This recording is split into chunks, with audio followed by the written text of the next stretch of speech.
শেখ হাসিনা ছিল একটা বটগাছ। শেখ হাসিনার এই দেশের জনগণ তাড়িয়ে দিয়েছে। তাহলে এই বাস্তবায়ন না করলে সেইভাবে হইতে পারে, হয়তো সময় লাগবে। তারেক রহমান বাংলাদেশের প্রধানমন্ত্রী হয়েছে, ওনাকে সাধুবাদ জানাই। তার সাথে সাথে পার্লামেন্টের নির্বাচনের সাথে সাথে গণভোট জয়যুক্ত হয়েছে, সেটাকেও সাধুবাদ জানাই।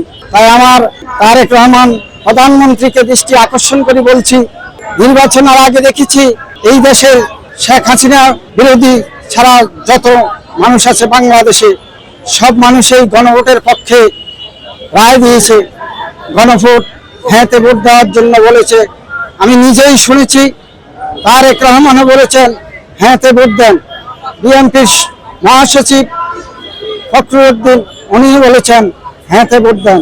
তাই যেহেতু উনারা নিজেই হ্যাঁতে ভোট দিয়েছে, সে তো হ্যাঁ যে যুক্ত হয়েছে, সেখানে গণভোট বাস্তবায়ন করা একান্ত দরকার এবং জরুরি, জনগণের স্বার্থে, দেশের স্বার্থে, উন্নয়নের স্বার্থে।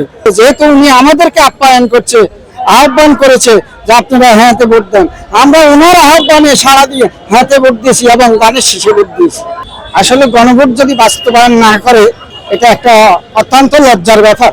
তার কারণ এটা সাংবিধানিক রূপে অধিকার হয়ে গেছে। যেরকম পার্লামেন্ট জনগণের অধিকার হয়ে গেছে, পার্লামেন্টের সরকার হয়ে গেছে, সেখানে গণভোটও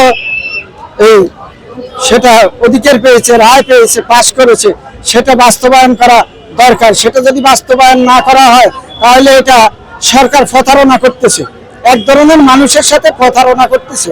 এই প্রতারণা থেকে ফিরে আসা, জনগণের সাথে থাকা, এটা বাস্তবায়ন করাই আমি মনে করি সবচেয়ে উত্তম। তবে সরকার এটা মাথায় রাখতে হবে, শেখ হাসিনা ছিল একটা বটগাছ। শেখ হাসিনার এই দেশের জনগণ তাড়িয়ে দিয়েছে। তাহলে এই বাস্তবায়ন না করলে সেইভাবে হইতে পারে, হয়তো সময় লাগবে।